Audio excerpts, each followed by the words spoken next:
Hey guys, I'm 7up07, And I'm Nisha. and we're back once again with the second video in our second investigation on Let's Play Sherlock Holmes Consulting Detective. So, I'm gonna be honest, I have no idea what's going on in this case right now. I don't get it. It's like, oh, they burgled people and all these jewels are missing, but some guy is dead and we're just investigating this dead dude. So I get the jewel thief.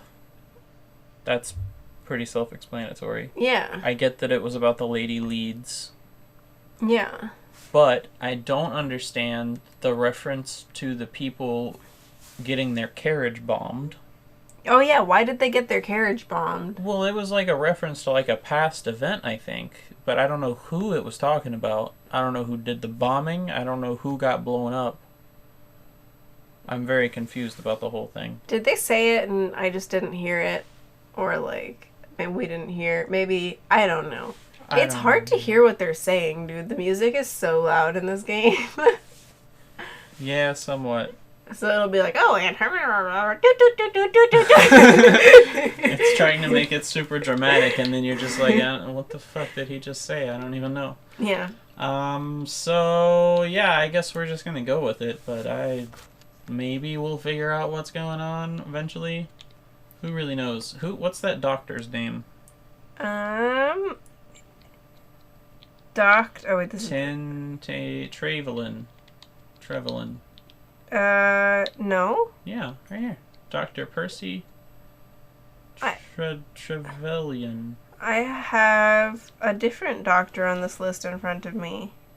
Dr. Percy Trevelyan. What is with all these words on this screen? That is the one that they mentioned last time. Okay. That's who was with... What's her face? Yeah. With Francis. Percy. Yeah, I'm gonna make it easier if you do it that way. Oh, is it?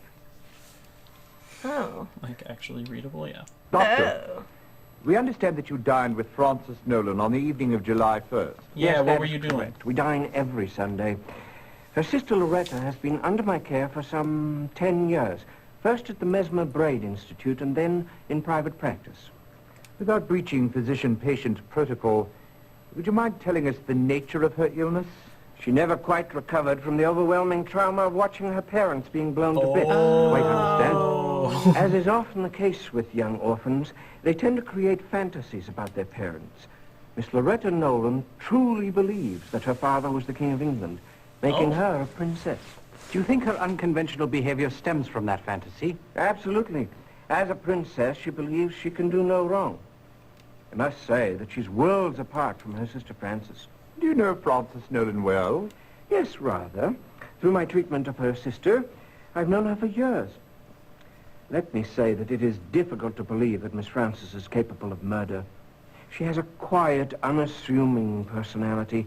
An act of such direct confrontation would not be at all in keeping with her character. Do we think that she murdered someone? She's the one who's been convicted of murdering I know without Guy, a doubt that Miss Really? Frances When loves did they and say cares that? for her Early sister on.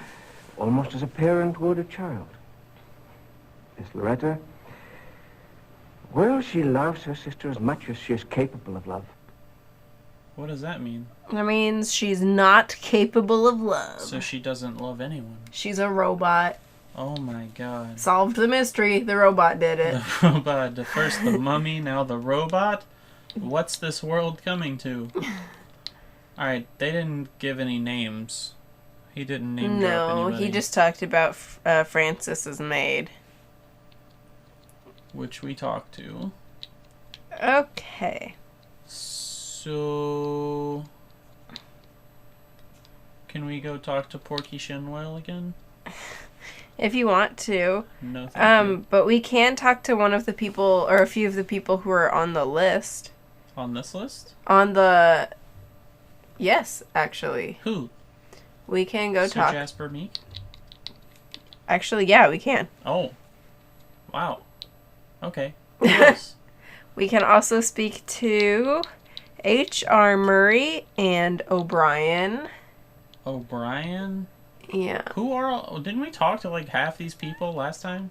I think we talked to Meek and Murray last time. O'Brien, I think... was listed on the article? Maybe. I don't know.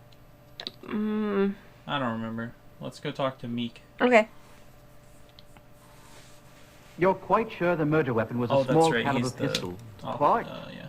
I'd also wager to say he'd been shot at very close range. Ghastly. Tell us, Sir Jasper, at what time did you receive the body?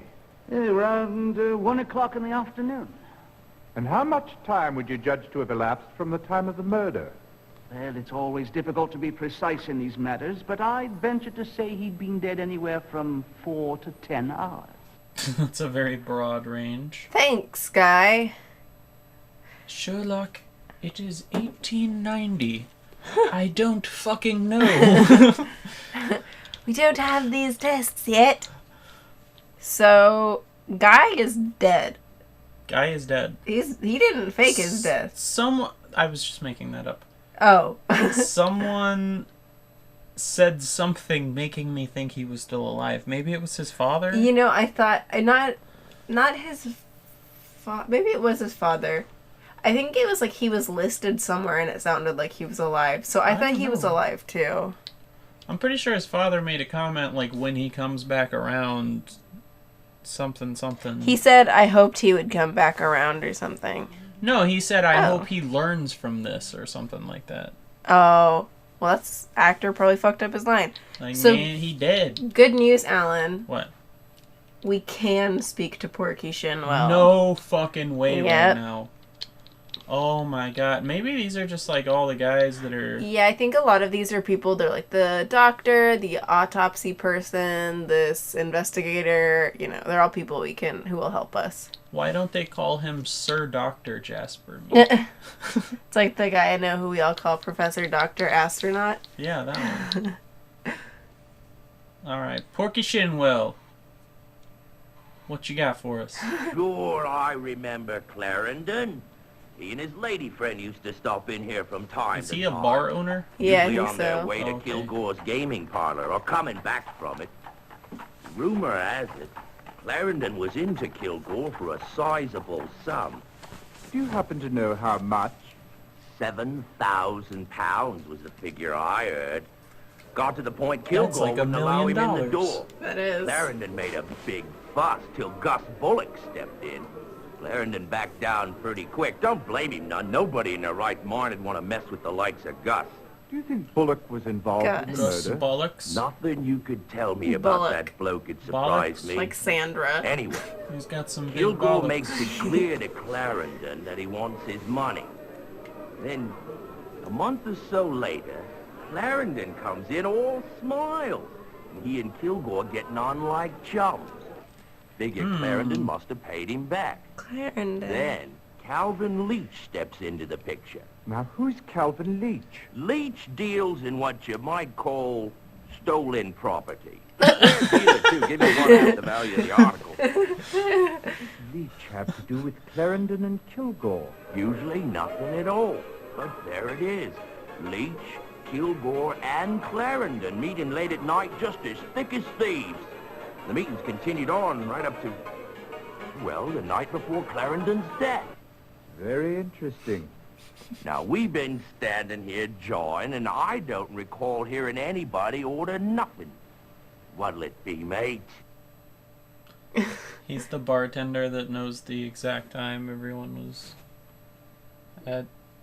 Yeah, they left around 11:34, 11:35. They left around 11:34 and 57 seconds. Maybe 58. I'm not too good with time, you see. So, let's go check out Bullock. Yeah, he said Bullock. Didn't he say another guy's name? I think he just talked about Clarendon, mostly. He said someone with an L, I think. I don't know. Lewin, that was one. Yeah. But we're not going to get to... Oh, Leeds. He was talking about Sir Sanford so we should talk to Leeds and Bullock, and we can talk to Lewin as well. Let's start with Bullock. Sandra Bullock. No, it's Gus Bollocks. Cassandra. Cassandra? Who are you and what do you want? Dr. John Watson, sir. I wondered if you might be kind enough to answer a few questions. About what? Guy Clarendon. That welching little weasel, what about him? He's been murdered. Ah! I'd say he got what he deserved. And if you don't clear out of here in 2 seconds, so will you. Oh, quite. Is that a Ta-ta. threat? Oh, quite. Ta-ta. What the heck, Watson? Why are you such a little bitch, Watson? You're Bitch? literally, like, 5 times larger than most people. I guess maybe not him. Yeah, he was pretty big. Okay, let's go talk to Leeds. Leeds. Sir Sandford. So this is the husband of the lady? What did you learn, Watson? Not a thing, Holmes. You learned nothing. Don't get tested. Okay, we've heard that dialogue before. Don't get testy. Don't Alright, get testy. let's go talk to Lewin then. Ooh, come on, why are you not loading? There we go. Go to the gavel. Should we send the ruffians after him? Oh, maybe we should send it after the people who aren't there. Let's see what happens. They're probably gonna say they didn't find shit. You think? And I'm gonna be like, Wiggins, you lying sack of shit. Go take a shower. You smell like oh. See, Beware of the bulldog in their yard. That's not helpful. that is not helpful at all. Alright. But we can go talk to Bradford Lewin.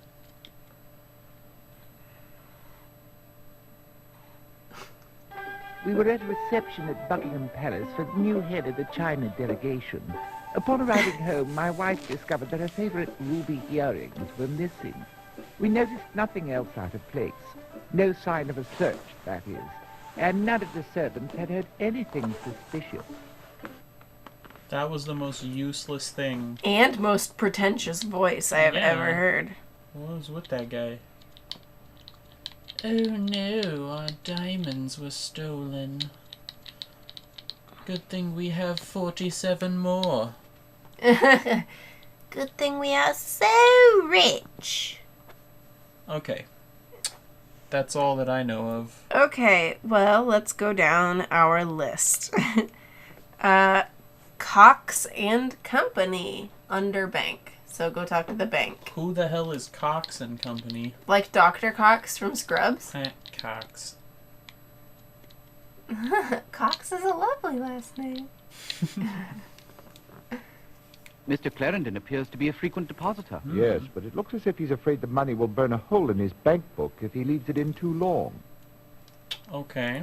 So he takes his money out a lot, probably because he's gambling. Uh-huh. Definitely a gambling man. Okay. Next up. So is it safe to assume that he's the jewel thief? I guess so. Probably, right? Why would he be dead, though? Somebody was after him still. Yeah. Hiram Davenport. Davenport? Yeah. That's like a very King's Questy last name. That is, in fact, a name in King's Quest. That's what I was just like, wait a second. Oh, it's That's Daventry, though, not Davenport. Are you sure? Sorry to Yeah. have kept you waiting, gentlemen. I assume you are inquiring about the Nolan girls. Yes, we are. How long have you been their solicitor, Mr. Davenport? Actually, in practice, I am serving that function only for Frances. Loretta has not sought a word of my advice since she came of age and was able legally to get her hands on her trust fund. Had Loretta the presence of mind to follow my good counsel, I'm certain she would be in a far better financial situation today. Do you recall a meeting with Miss Frances last month when she blacked out? Well, I did have a very odd meeting with both Miss Frances and Miss Loretta several weeks ago. How so? Well, I wouldn't say she blacked out as such, but she did leave rather unexpectedly. We were in the middle of our discussion when I was called out of the office. I was gone not more than 20 minutes. When I returned, Miss Frances had a very strange look in her eyes. She mumbled something and promptly left. She's probably tired of waiting Miss on your Loretta ass. laughed that very disturbing laugh of hers and departed as well. Okay. It sounds like you let two people sit in there for 20 minutes and they got annoyed. He would never admit to such fault. Who was that guy? I don't know. Sounds like he's just an advisor. Like a financial advisor? Yeah. Okay.